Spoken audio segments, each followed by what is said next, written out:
Assalamualaikum warahmatullahi wabarakatuh.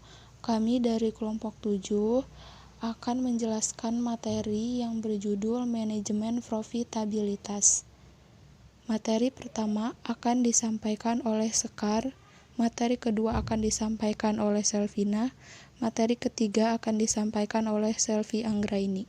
Saya Sekar Putri Manda, saya akan menjelaskan tentang pengertian dari analisis rasio, serta kelebihan dan kekurangan dari rasio keuangan.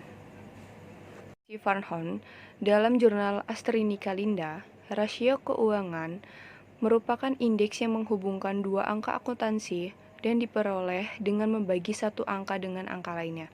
Rasio keuangan digunakan untuk mengevaluasi kondisi keuangan dan kinerja perusahaan. Dari hasil rasio keuangan ini akan kelihatan kondisi kesehatan perusahaan yang bersangkutan.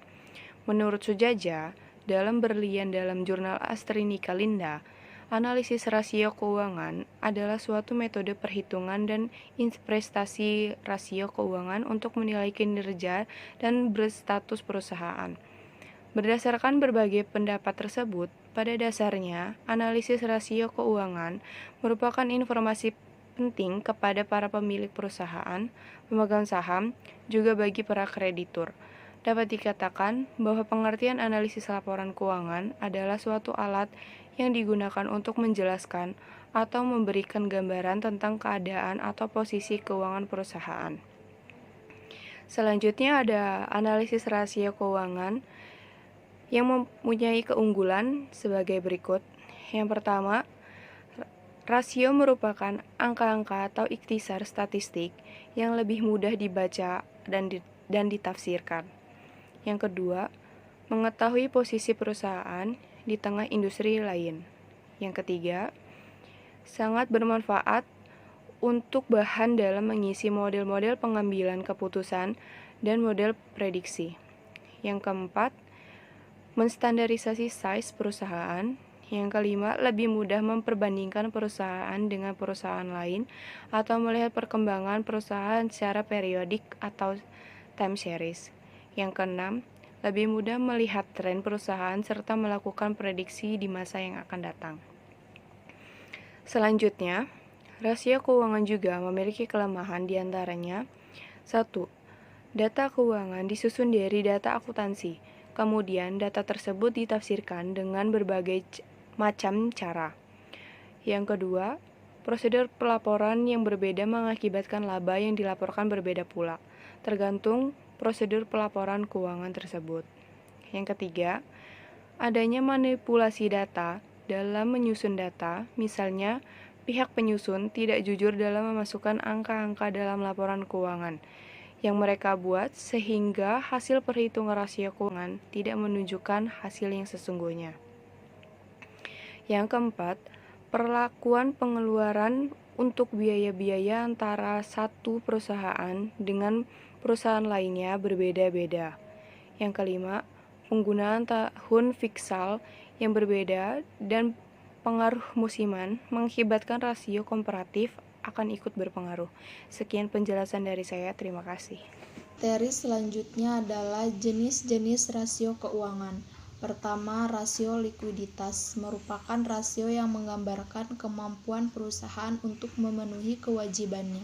Kedua, rasio solvabilitas merupakan rasio yang mengukur perbandingan dana yang disediakan oleh pemilik dengan dana yang dipinjam perusahaan dari kreditur. Rasio ini menunjukkan kemampuan perusahaan untuk memenuhi kewajiban finansialnya. Ketiga, rasio aktivitas adalah rasio yang digunakan untuk mengukur efektivitas perusahaan dalam menggunakan aktiva yang dimilikinya. Keempat, rasio profitabilitas merupakan rasio untuk menilai kemampuan perusahaan dalam mencari keuntungan. Materi selanjutnya yaitu manfaat dari rasio profitabilitas.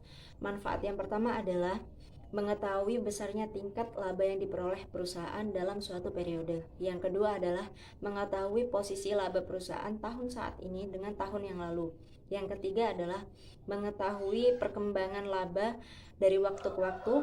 Yang keempat adalah mengetahui besarnya laba bersih setelah pajak dengan modal sendiri. Dan yang terakhir yaitu mengetahui produktivitas dari seluruh dana yang digunakan oleh perusahaan.